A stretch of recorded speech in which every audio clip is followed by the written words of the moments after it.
Hello, hi, and welcome, my friends. My live stream is starting. Let's have a look if everything works out. Cool, looks great. Hi, and welcome, my friends, to this Wednesday live session of our group Friendship Skill 4.0 for this digital age.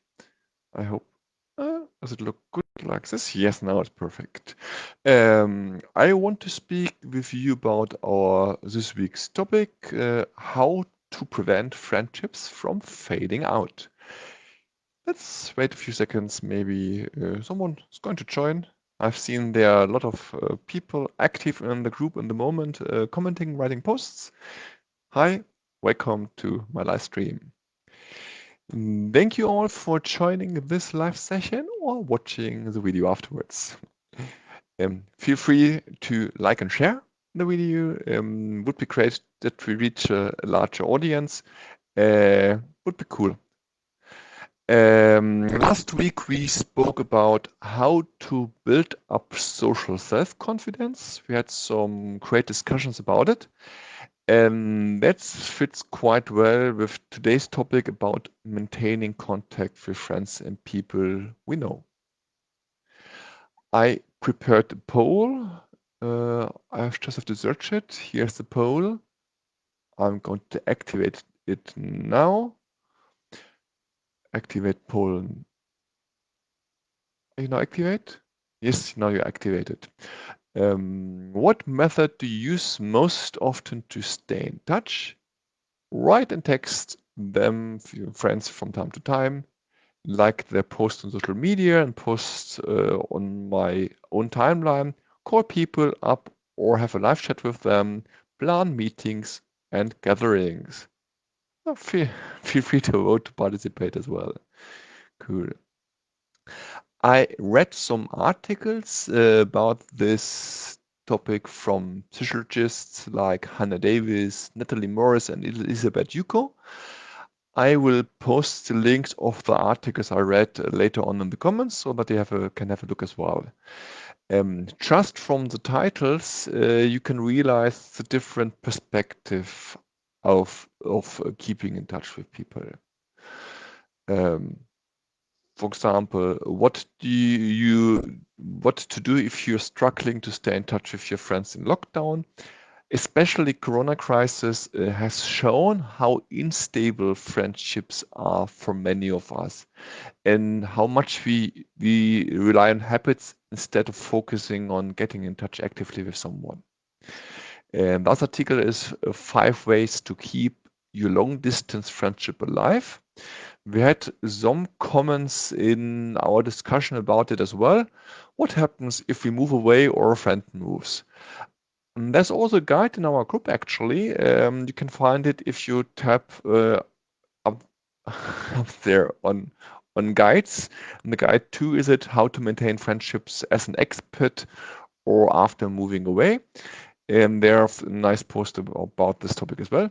And I read the article how to maintain a relationship with a friend at a different place in life. Often they also call it being on different stages in life. Kelly actually posted a good example about it in another post in our group. She wrote, a student of her was upset because all her friends planned a weekend trip with their kids, but she wasn't allowed to join because she doesn't have kids herself. So she felt, of course, left behind by her friends because she's on a different stage on life. If if there are differences in the articles because of the different perspectives, there are quite some similarities. First, if you don't make an active effort to maintain a friendship, it won't work. If you don't commit to stay in touch, it won't happen.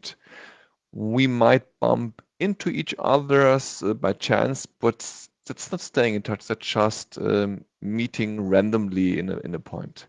Second, keeping in touch works best with creating new shared memories. Dr. Ian Levine stated it like this: friends need to create rituals to build new memories together. And she also wrote that if you just rely on past memories, it's not enough to keep a friendship running on the long run. And that means it's hard to stay in touch with old school friends if you actually have nothing in common besides sharing the same school history. On what base could you create new memories? It must be shared interest, hobbies, or shared life situation. Otherwise, you just have nothing to connect, to bond on.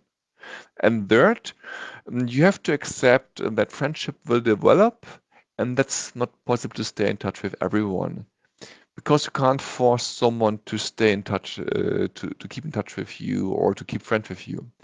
But it's possible to ask him or her what they think about the future of your relationship. At least you get a clear ending of that. But now let's speak about some of the posts. I enjoyed the discussion between Lika Lubinets and Gabriel Olaro. Olaro, yes. Lika wrote, always texting to ask how someone is, showing that I'm interested in their lives. And Gabriel asked back, how much time do you let pass between text?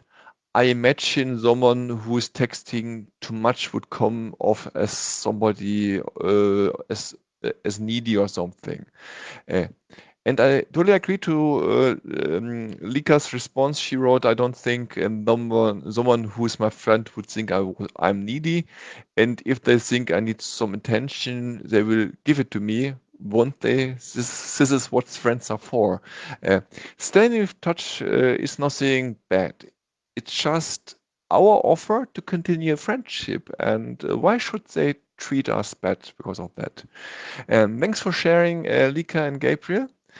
Um, Abdelghani Gattal mentioned an important fact as well. If there are nothing in common between friends, friendship disappear bit by bit. And of course, if we lose touch with people, we will miss out on their lives, and therefore we will have less and less things in common because we don't know what happened with them and what they care for now. Uh, I call my friends because I want to know how they are and what's going on in their lives because I don't want to miss out of it completely. Of course, I can't be there every day, but catching up regularly, it's nice for them as well. I hope at least. Yeah. Of course, it's easier if we meet regularly to run together, if we share sports activities in common, uh, or if we have a regular coffee session. I have a group of friends. We meet nearly every couple of weeks to have a coffee together, but that just works because we live in the same area. Um, Zachariah Lau wrote a long comment, therefore I can't read out all of it, it would just need much time. He wrote a lot of things I totally agree with, but I want to make a short comment on one of his points. Zachariah wrote, bottom line for me, friendship is not about meeting up regularly, but being able to provide the assurance that I will be around for a friend when the need comes. I like that thought, but also it's hard to reach out to ask for help if you haven't had a conversation with someone in years. Well, because people are unsure of themselves, maybe even have a low self-confidence and find it hard to ask for help anyway. So more distance we have is more unlikely it is that they will ask us for help. My opinion, I discovered that for me, the biggest problem aren't my friends. It's about me, actually. I was able to lose touch to a lot of good old friends because I was never structured enough. Uh, I met with people because I bumped into them walking in the street. Hi, how's it going? Haven't seen you for a while. Cool. What are you doing? Let's meet again sometime to grab a cup of coffee. Mostly, we didn't meet afterwards to have this cup of coffee because just out of sight, out of mind, something like this. I also I'm often in social media. I'm in various channel. I like social posts for friends. I write comments, um, and also I interact with the stuff they share if I see it, because most of the comments I won't see. I won't scroll back the 24 hours in the time I haven't been online, or is it 10 hours or 8 hours. Um, and sometimes something happens that reminds me on someone, then I call them or text a message. Uh, that that can't work in the long run to maintain friendships. That's obvious. Therefore, I usually my old friends I stay in touch with still are people who call me up regularly, and they made the effort to stay in touch with me, and they yes they were happy to ignore that I did less effort, a lot less effort than them. And I lost touch with the rest. Um, and that's really strange. Preparing for this group, I'm going to some of my Facebook friends, and I discovered there are people who haven't been active on Facebook since years, and even a few who have passed away. So I realized going through my friend list that they passed away the one even 7, 8 years ago, and I didn't notice. Uh, because if you don't share or comment or like a friend's post, Facebook will think, the algorithm will just think, oh, that person is not so important for Matthias, and then I see less and less posts of that person until I don't see any of them at all. Um, so from the inactive ones, I don't have the contact details because we just have been in touch on Facebook most of the time. We have been in touch most of the time. We have been befriended, and that's pretty much it was it. And for the others, it's too late to change things, of course. But at least I now changed. I try to change myself to be more structured. I set reminders to stay in touch, and I write down important likes and dislikes and current topics and interest of them. And I think that works for me a lot better already. Uh, be more structured, be more effective, and spend less time on people I don't really enjoy keeping touch with. That's also something I'm doing. I think that was it for today. I hope you enjoyed these live sessions. Please like and share it. I already asked before. See you again in our group Friendship Skills 4.0 for this digital age. And I'm going to post the 3 links to the articles that you can have a look for them as well. Thank you for joining. Bye bye. And I have to search for the button to end the live video again. Found it.